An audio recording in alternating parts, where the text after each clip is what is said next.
All right, so welcome back to Coach Cove's B-Ball Breakdowns. As always, I'm Coach Cove. Today we're going to take a look at UConn and figure out how the Huskies were able to pretty much dominate their way to an NCAA title.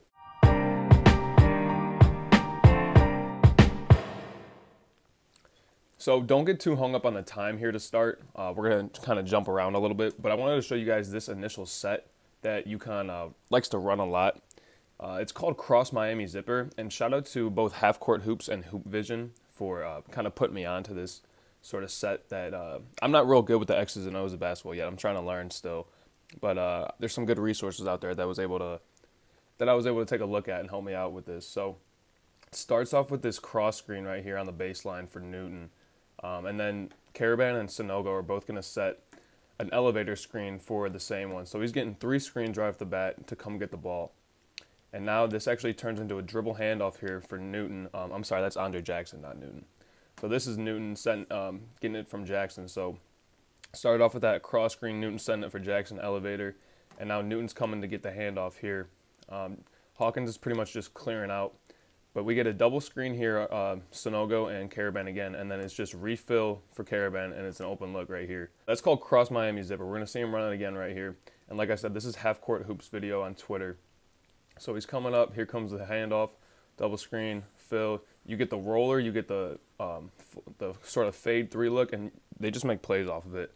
UConn was able to dominate because they have good offensive off-ball action. Guys are always moving off the ball, and they have pretty much 3 elite high-level scorers in Tristan Newton, Jordan Hawkins, and Adama Sanogo. But they also got guys like Andre Jackson, Klingon, Karaban, who make shots. Just a really dominant team. So here's that cross screen. Here comes the elevator. We're going to come get this handoff or just play off of it. Look, they can do anything off of it. So there's Sanogo down low getting his work in. We'll take one more look at this and then move on to the next set that they run. So here's that coming up, and now it's going to be a handoff, and this is going to be Karaban replacing again. I love this little fill. It's really deadly to have like a power forward that can shoot it out here in this set. And Klingon and Sanogo are able to just roll hard and get to the basket off of it. So another set that UConn likes to run a lot is, like I said, they have a lot of off-ball player movement that gets them open looks and gets guys moving to the hoop. It starts off with 2 screens on one side of the court, and then they just double it back on the other side. So not really a good example there because we had a look before the play was able to develop. But on this one, we got 2 screens early, and then the guy who was coming off the first 2 sets another one. And then the guy who set the second one sets another one as well, going just the opposite way. So we'll see a good example right here. We're going to have number 3, set 1. Klingon's coming right after. We get a look inside, and then the roll is there. John Hurley, or I think that's his name, UConn head coach, super disciplined head coach, really knows what he's got and talent-wise, and really was able to get the most out of this UConn team. Just a really good job.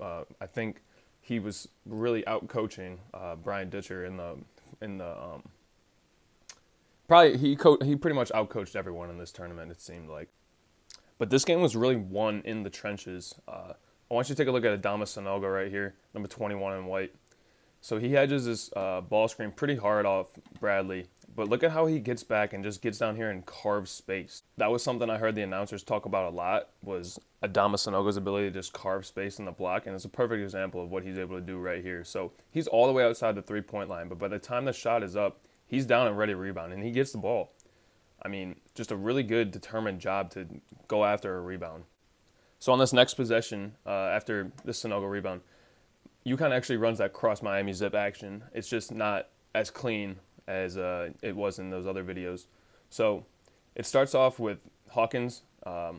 He's going to go, oh no. He's going to come up here, and then he's going to get down here and set one for Aline. So Aline is coming up off these 2. And now if this play doesn't develop, if he doesn't attack that, then Hawkins was ready for the handoff, and he would go off the double handoff, and then Jackson would be popping off of Sanogo. So we'll just take a look at it one more time. Sanogo setting Hawkins just to get him down on the block, and then he's setting the cross screen. Here's that double elevator screen. It's just not as clean. So Hawkins would be ready for the handoff here, and then he would be getting a double screen. The spacing wasn't great, and it was a good job from Aline to attack the hoop on that play. So we're going to see San Diego State run their favorite set now. It's a double ball screen handoff out of the corner. So it's going to be Butler coming up to get it. He gets this first screen, and now we're getting a handoff. But look at Jackson right here. So watch Watch Andre Jackson, number 44. He's reading Newton, number 2, and he sees that he's pretty much pinned on this first screen, so he's going to switch. He's going to call the switch out. Newton's behind, so they switch it right there.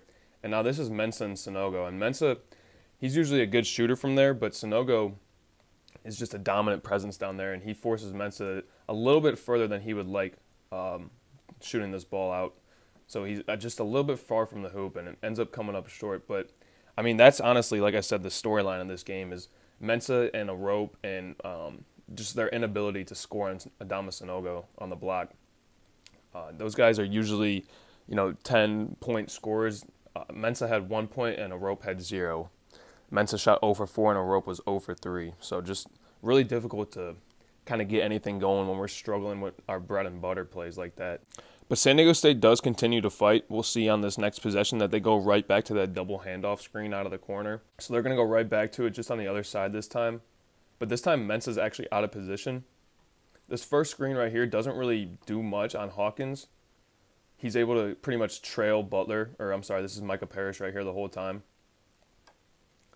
And they go right back to it again, but look at Mensah. He goes actually behind Hawkins. If you can see, he's cutting behind Hawkins. He's not making a cut to the hoop, and he's pretty much just clogging this up. Mensah has a missed opportunity right here because at this point, 2 are guarding 1, and he can either pin screen for Hawkins and get Parrish an open look, or cut right in front of Hawkins' face and go to the hoop.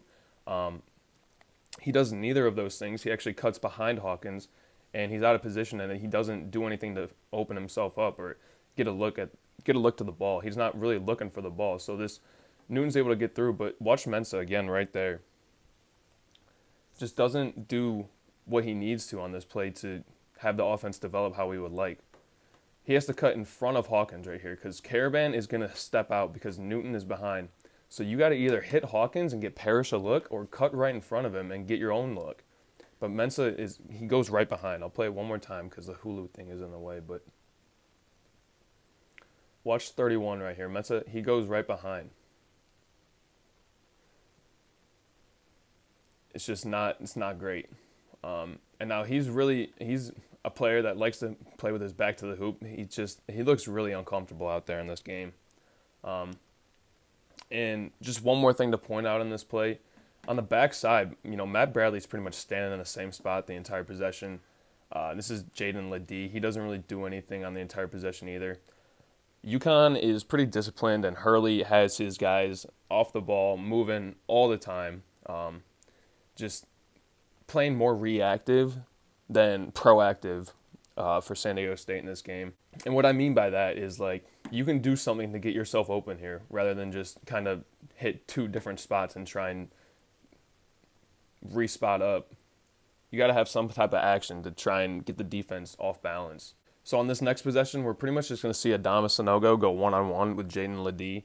And I want you to pay attention to how he gets his work done early, and then he makes eye contact with the ball handler. He's looking up to the ball. He's telling me, get in the ball. Those eyes up, looking at the ball handler is telling him that I'm open and I want the ball. So he gets separation from Ledee and just gets into him and gets just enough separation, and the timing is good. Karaban delivers it well. Despite having lost his shoe, I want you to watch Karaban too up on the top of the key. He loses his shoe and then gets a little pro hop, lands on 2, there's a shoe, still lands on 2 and delivers a good pass to Sanogo. Just extremely physical down here, and Adama Sanogo was able to dominate pretty much Arop, Ledee, Johnson, and Mensah the entire 40 minutes of the game. So San Diego State's going right back to the double handoff out of the corner, the screen handoff out of the corner. And watch the inbounder right here. This is Seiko, and this is Darian Trammell in the corner.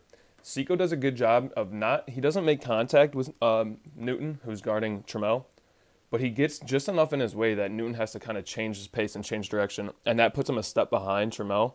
So Trammell is able to come off that handoff with a little bit more separation, and that's what opens up the look.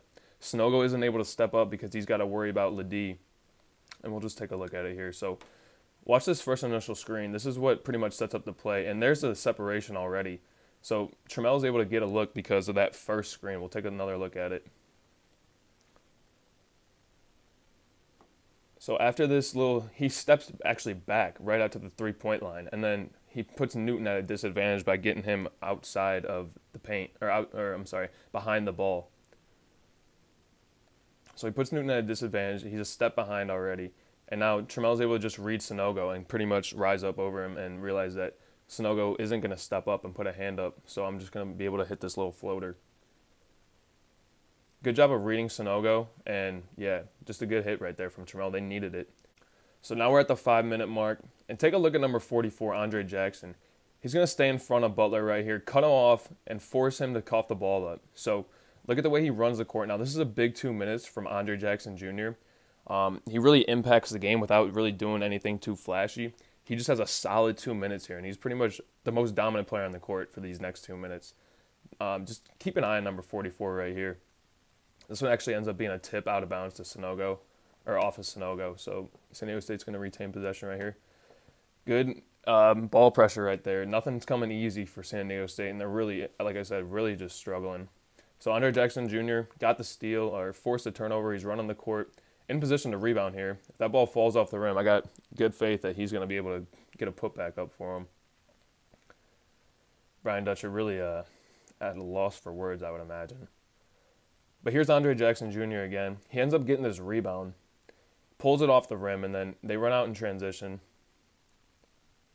There he goes. And he gets an assist on this play. Really just a good pass. Transition 3 look. So now they've gone up by 16 points here.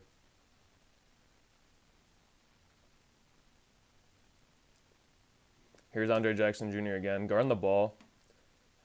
Sitting in a defensive stance, goes under the screen, puts a hand up. Good shot there from Matt Bradley. It's a good job, or Lamont Butler, I'm sorry. Lamont Butler, good job of reading Jackson going under the screen and having good confidence to pull up. Darian Tramel misses the easy opening. So now watch Jackson on watch this pass. Right back to you. That's big time right there. It's a huge sequence right there because you get a miss off of the layup on a fast break, and then a 3 on the other end. That's a 5-point swing. So instead of it being 22-33, it's now 36-20, and that's huge. Andre Jackson Jr. again getting another defensive stop and turnover there. But just a huge 2 minutes there. We started at 5, and then 2 minutes later, the lead has been stretched from 11 to 16. All thanks to 2 assists on 2 threes from Andre Jackson Jr. He also got 2 rebounds on that possession, and he forced 2 steals, all within 2 minutes. Huge, huge impact there for Andre Jackson Jr. All right, so watch Nahiem Alleyne. I hope I'm saying that right. Number 4 right here. So he recognizes that this pick and roll action is going downhill, and he just pretty much goes opposite that. So right here, this pick and roll action is coming down here, and watch Alleyne just pop up, and he ends up swinging it back, and there's no one there to guard him. So he gets a wide open look at a 3. True point guard, really good job of recognizing, court spatial, what's going on the court, what I can do off the ball to get an open look. So Clingan sets a pick and roll here, and he's just going pretty much away from the action, like I said. He gets to the middle of the court and then just slips right up. And then there's no one there to guard him because his man had to help off to stop the ball. And the rotation just isn't in time, and he recognizes that. So he gets himself an open look there. So we're going to see San Diego State go back to that action again in this first half. They're getting good looks off of it. They just haven't been able to hit. So this is really, okay, this first action is textbook D here from Clingan and Andre Jackson Jr. So on this first screen, watch Jackson Jr. He fires through the gap that Newton creates. So Newton takes a step back and Jackson fires right through. But even still, Butler's got a step right here. So it's 2-on-1 again, and so this time the San Diego State player is cutting in front of the wing guy, which is what you want to do. Ledee is there for the lob. It gets interrupted by Clingan. And the reason that it gets interrupted by Clingan is, again, Mensah is out of position. So Jackson fires through this, but even still, he's got a step right here. And watch Mensah down here. Mensah's kind of posting up. He's, like I said, he's most comfortable when he's playing with his back to the basket, but that's not what San Diego State needs in this game. Unfortunately, he kind of disrupts this action and keeps Clingan right in the middle. He's trying to force Clingan from affecting this shot. Like, he's trying to force Clingan from coming up and putting a hand up. It looks like to me, because he's kind of, watch him. He's like trying to clear out space, it looks like. But the problem is Butler isn't coming up to shoot it. He's got 2 guys guarding him. So this Mensah clearing space out here, what he does on this action, it does nothing other than leave Clingan in the best position to guard that play. Because Ledee made a good cut off that handoff. He cuts in front. I'm sorry, this is Johnson, not Ledee. He cuts in front of Aline on the wing here, and that's why he's open. But Mensah is just not comfortable. Again, he's in a bad spot on the court this time. And again, these two guys off the ball on the weak side are playing reactive on the offensive end. They're not doing anything to get themselves open. A good action off this, since San Diego State runs it so much, is, flip these guys, put Seiko down on the block, and put Mensah out on the wing, and just get an extra down screen, a little zipper action to get Seiko a look on the three-point line. It's way too easy to guard here on the weak side. There's nothing going on, and Klingen's in a good spot once again just to disrupt the play. So we'll take a look at it in full speed just one last time. Watch Jackson fire through this gap that Aline creates, not Newton. I know I said Newton, but it's Aline. And then Mensah just taking up space. So to me, again, it looks like he's trying to carve space for Butler to keep Klingen from affecting this pull-up. Butler's being guarded by two guys. That's not what Mensah needs to be doing on that play. So San Diego State looks like they're going to make a run here in the second half. They come out strong, and they get it down to 10 in the first couple minutes here. But these next two possessions really kind of sum up the game and how it went all night long. So UConn is just so disciplined with this off-ball action. We're going to see a lot of movement down here. A lot of screens are being set. Here comes Jackson. And then Sanogo's diving. They got action on the outside, and then Sanogo just pretty much takes advantage of a mismatch down there and gets a steal. It's actually a ball screen and just kind of a pick and roll with two guys on one side of the court. It's a good two-man game there just to get a mismatch for Sanogo. So, like I said, this off-ball action is just really good. As Sanogo's coming down to set this, we got two guys who are moving over to Newton to try and give him a free look. And that's like what I was saying from San Diego State. They're just not, they don't have good action off the ball to get a second look, a third look, when the first one doesn't develop the way that they would like. So on this one, they're forced to switch because Sanogo just pretty much forces, manhandles Matt Bradley down low. He dives to set one on Jackson and then just forces Bradley to guard him pretty much by grabbing him. And Sanogo gets his work done early, keeps his eyes up, collects the pass, and puts it up with easy two there for Sanogo. And then this possession on the other end, I want you to watch the off-ball action for San Diego State and tell me what you guys think. Because it's pretty much just Matt Bradley trying to go one-on-one. Here's Mensah. He's not scoring on Sanogo. He's just not as high level. 1, 2, 3, 4 up here, not even in the shot. Not doing anything. We're all on Matt Bradley on this possession. I mean, these guys are just standing and watching. Another problem is that we're not crashing the boards the way that we need to. It's a recipe for disaster when you're not crashing the boards and you're not doing anything off the ball. Just unable to score in this game. So these next two defensive plays for UConn are really good. So Jackson gets beat off the ball here, but he's got no hesitation in getting back to the help. And he does commit the foul here, but once he gets beat off the ball, he flushes it and makes the next play. Watch Jackson. He gets beat off the ball a little bit. Darian Trammell makes a good play, but he goes right at where the help came from. So he recognizes that I got beat off the ball. Karaban stepped up. I got to take Karaban's guy. And like I said, there's no hesitation. He flushes this play right here and makes the next one right away. He gets right there, and he does commit the foul, like I said, but it's a good job to get there and do your job. So in addition to the game being won in the trenches with Sanogo, another thing that UConn did really well is just, high energy, high motor on both ends of the court. They've really wore down San Diego State all night long. And this is kind of a similar play to the last one. Tristan Newton gets beat off the dribble, and then he slows his pace down a little bit and kind of hesitates to get the help. And that's why Bradley's open for Seiko rather is open for three. So watch Newton. He kind of fails to do what Jackson did. He does hesitate a little bit after he gets beat off the ball. He kind of slows his pace in the middle of the court and doesn't really know where he's going. Gets caught watching just for half a second, and that's in a game with this high level of play.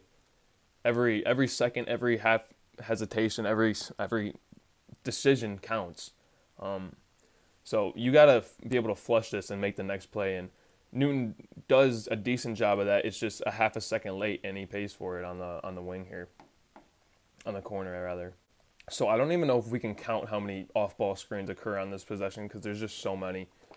But Jordan Hawkins, even when he's not getting his looks, Lamont Butler's doing a really good job to keep him from getting the ball right now. But even when he's not getting the ball, he's affecting what's going on in the offensive end of the court. He's got so much gravity that as soon as he clears out of here, it sets up a lot of space for this two-man game. You can see Mensah's pretty much a long way off of Sanogo.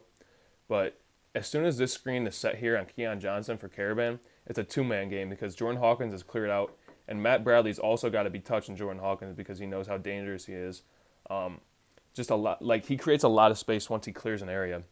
And so that pretty much allows this two-man game to develop. And we get good action going to the rim. It just gets tipped up, and it's a poor execution on the pass, but it's a good quality possession because we get good action going to the rim.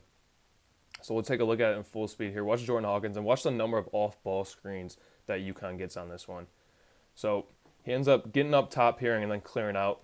And then there's a lot of space created by the fact that he's clearing out. Matt Bradley has to worry about him. Mensah is helping up off that, and it creates a lot of space. But still a good possession. We had a good look going to the rim, even though it ends up being an empty trip here. So I think you guys kind of got a gist of why I think you guys got a good gist of why UConn was able to pull away in this one and why they were able to dominate all March long. Really just a good job coaching. I think Hurley pretty much outcoached every other coach in this tournament. Like I said, he knows his guys. He knows the DNA of this team, and he was able to set them up to be successful. So good job knowing your team. UConn national champions, definitely worthy. They beat every opponent by more than 10 points, I think, in the tournament. Just really dominant offensively and really sound defensively as well. Did what they needed to in terms of that end of the court. San Diego State was a team that had to look into the post to get offensive going, and Sanogo did a good job to disrupt that tonight in this game. So, yeah, check out my Instagram, Coach Cove's B-Ball Breakdowns. Actually, it's B-Ball Breakdowns with Coach Cove on Instagram. Check out my Instagram. A lot of good stuff on there. But, yeah, I don't know where we're going to go from here. College basketball is done. I do want to take a look at that NIT game because the UAB versus UNT NIT championship was a really good game. So that's probably going to be next on the docket. But, yeah, as always, thanks for tuning in. Keep learning, keep living, keep loving, keep hooping, and, yeah, stay in school. So looking at my notes, after the FAU San Diego State Final Four matchup, in retrospect, I was definitely correct in thinking that Arop and Ledee and Mensah and Johnson were all going to struggle against Clingan and Sanogo. But I felt like if they would have got out and ran a little bit more, they could have tired those guys out. Clingan didn't play that much. He got in foul trouble early, and the problem was that we relied, San Diego State did, on Seiko, Butler, Bradley, and Parrish on the wings to make plays, and we saw it in the clip. Like, San Diego State's offense was really reactive the entire time. They weren't proactive, getting good looks, off-ball screens, and yeah, that's fine when guys are getting good shots and those corner double screen out of the corners, but that was not developing the way we wanted to that night. So there had to be someone else to kind of get looks. Yeah, if San Diego State can run out and beat Clingan and Sanogo down the court, they got a shot. That didn't happen. I think that Sanogo and Clingan are going to struggle offensively. That didn't happen either. Just really dominant from Sanogo, like I was saying. We just relied too much on our guards, and that's not what their game was. All season long, San Diego State was a team that had to look in to get good action going, and UConn disrupted that pretty well.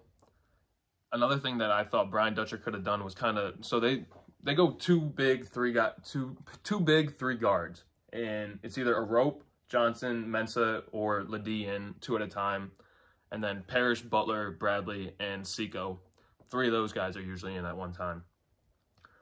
I thought that if Dutcher would have made the call to maybe put a third big guy in, that could have opened things up a little bit. Johnson can shoot it, and Ledee and Mensah were actually both hitting like free throw line jumpers a lot in that game, or in the tournament rather. So if you were able to stretch the court a little bit, and they just didn't really make adjustments like when those looks weren't developing, and we realized that Sanogo and Clingan's length were going to be a problem. we didn't really make an adjustment to get better looks. Like I think that if they would have had more jumpers towards the top of the key, more like maybe elevators, like sort of zipper actions like UConn ran, they could have got some more action developing. But there was just way too much stagnation off the ball, and it showed up in that game. Got exposed by the length and the size of the guys down low, and they were undisciplined on the offensive end of the ball. So yeah, just that last little note I wanted to give you guys. So yeah, thanks for watching.